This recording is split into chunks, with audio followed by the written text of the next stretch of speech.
हाँ यही प्यार है। ये कोई बात हुई क्या?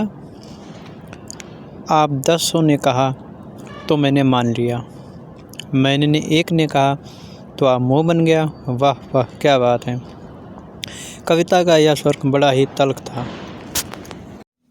मैंने उसकी आंखों में झांकने की कोशिश की थी। इसी तल्खी के पीछे कहीं ना कहीं उस बेनाम रिश्ते की पीड़ा ही थी, जो 3 साल चलने के बाद अब टूट गई। फिर प्रेम कहाँ का हुआ? मैंने पूछा। मैं भी तो यही कह रहा हूँ और मैं भी यही कह रही हूँ।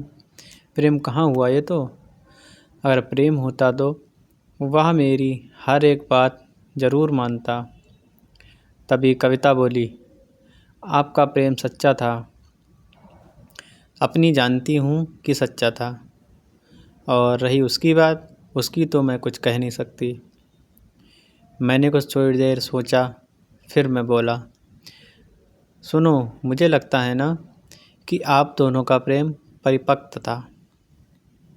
ये आप कैसे कह सकते हैं? प्रेम तो प्रेम होता है और मुझे कुछ नहीं पता। जहाँ भावनाओं के सिवाय कुछ नहीं होता ना, वहाँ आपकी भावनाओं से ही खेला जाता है और यही उसने किया। सारांश कविता किन्हीं ख्यालों में खो गई थी और वह चुप्पी साध कर खड़ी थी। अचानक वो उभरी तो उसकी आंखें अब भीगी हुई थी। ऐसा ही समझ लीजिए, क्या दर्द नहीं होता थोड़े समय के लिए, उसके बाद तो बस सुकून ही सुकून होता है। प्यार में जब किसी का दिल टूटता है तो ऐसा ही होता है। अलग तो हो गई ना, पर मिला क्या? कुछ भी नहीं। आज भी उसकी याद आती है मुझे तो मेरी आंखें भर आती हैं। दो दो जिंदगियां बर्बाद होने से बच गई हैं, सिर्फ अनुराग और उसकी बीवी की, मेरी नहीं। क्योंकि अनुराग ने उससे शादी जो कर ली थी। आज भी उस रिश्ते की कसक मेरे मन में शूल की भांति चुभती है और जब जब उसकी याद आती है तब तब मेरी आंखें नम हो जाती हैं। यह आपकी कमज़ोरी है। अनुराग को तो देखिए, चेहरे पर जरा सी शिकन तक भी नहीं। होगा क्यों? पुरुष जो ठहरा, धोखेबाज कहीं का। एक बार फिर कविता का मन कसैला हो गया था। प्रशांत जी, स्त्री की इसी कमजोरी का फ़ायदा तो पुरुष वर्ग हमेशा से उठाता आ रहा है और लड़कियों के साथ धोखा करता आ रहा है। कविता यही कहते हुए आगे कहती गई, आप कमज़ोर कहाँ हैं?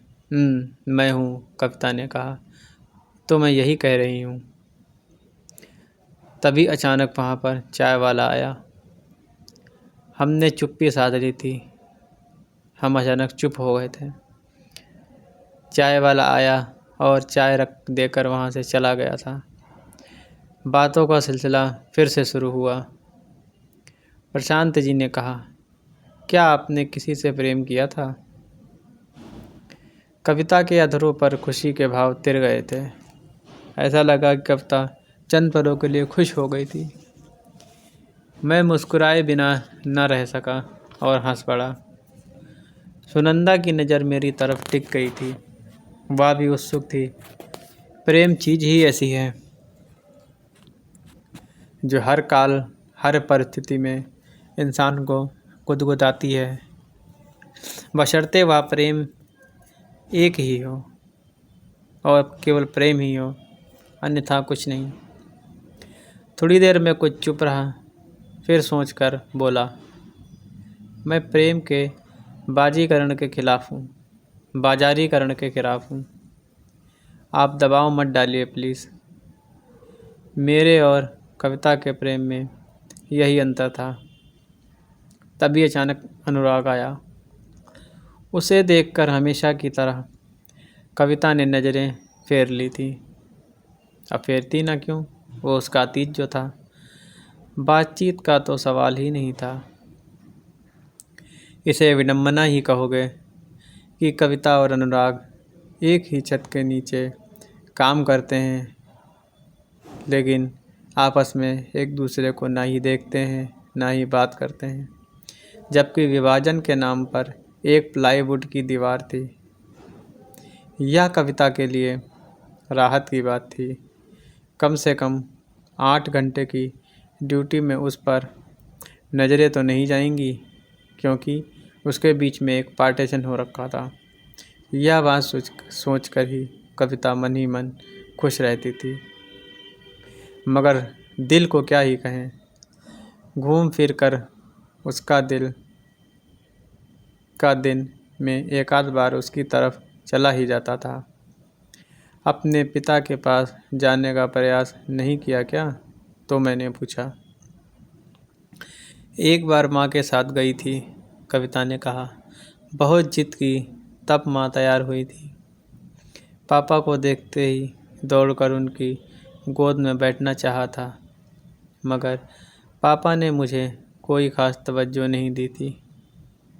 उन्होंने मुझ पर ध्यान नहीं दिया था। उनकी गोद में उनकी दूसरी पत्नी से जन्मी बेटी थी। उसके पापा की दूसरी शादी हुई थी, जिसे वे बड़े लाड़ प्यार से खिला रहे थे, जबकि कविता से उनका प्यार ना के बराबर था। पापा पापा, आप घर क्यों नहीं आते? मेरे बाल सुलभ सवाल पर पापा अभी कुछ नहीं बोले थे।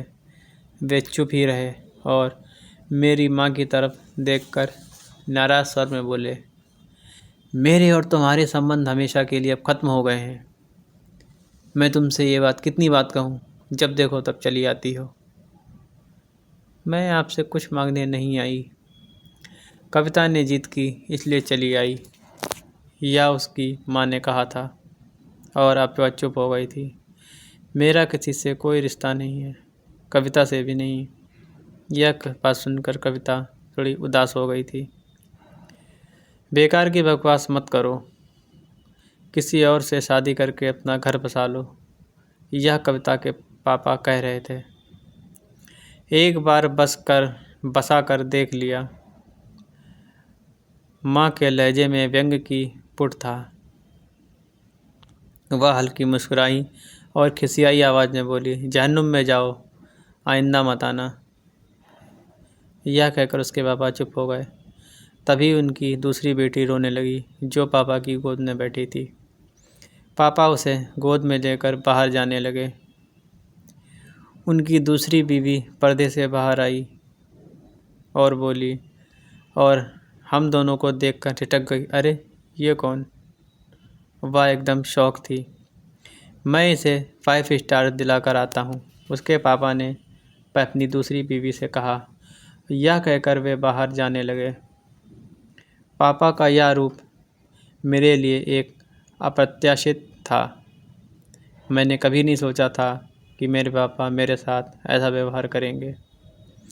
कभी यही पापा मेरे रोने पर मुझे गोद में लेकर 5 स्टार दिलाने ले जाते थे, लेकिन आज वो किसी और को ही दिलाने ले जा रहे हैं।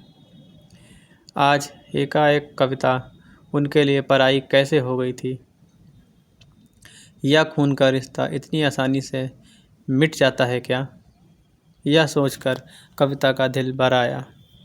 वह चुप रही और उसकी डबडबाई आँखों में मैंने गम का अथाह समुंदर देखा था। प्रशांत जी बोले, पिता का परिवार के लिए छत जैसा होता है। अगर किसी परिवार के ऊपर से पिता का साया उठ जाए तो उस परिवार पर क्या ही बीतती है, उसका एहसास मुझसे बेहतर कौन जा सकता है। पापा दुनिया में ना रहते तो मैं संतोष कर लेती, मगर वे तो जिंदा थे ना। उसने जिंदा पर जोर दिया। पिता के प्रेम से वंचित कविता के दिल में अब जो भावात्मक रिक्तता आई थी, वह देख सब भुलाकर अनुराग के प्रति आसक्ति उसी की परिणति थी। मतलब उन दोनों में कोई ख़ास अंतर ही था। वह आगे कहती रही, अनुराग ने शादी की सच्चाई को मुझसे छुपाया। यह जानकर मेरा मन उसके प्रति घृणा से भर आया। वह बिल्कुल मेरे पापा जैसा था। मेरे अंदर प्रतिशोध की ज्वाला अब धधकने लगी थी। इसके बावजूद मैं चुप रही और मेरे दिल में उसके लिए प्रेम का भाव कम नहीं हुआ। लेकिन वह तो बड़ा धोखेबाज निकला। क्या मिलता अगर अनुराग का घर बर्बाद हो जाता? इस सवाल पर मैंने देखा कविता की आंखें नीली हो गई, नाक सुकड़ते हुए बोली, मैं स्त्री हूँ, घर बनाती हूँ, बिगाड़ती नहीं। तो क्या प्रतिशोध का इरादा बदल दिया? मैंने पूछा। तभी कविता बोली, आप भी अच्छा मजाक कर लेते हैं। और यह कहकर उसने टाल दिया, मैं जल्द ही शादी करने वाली हूँ।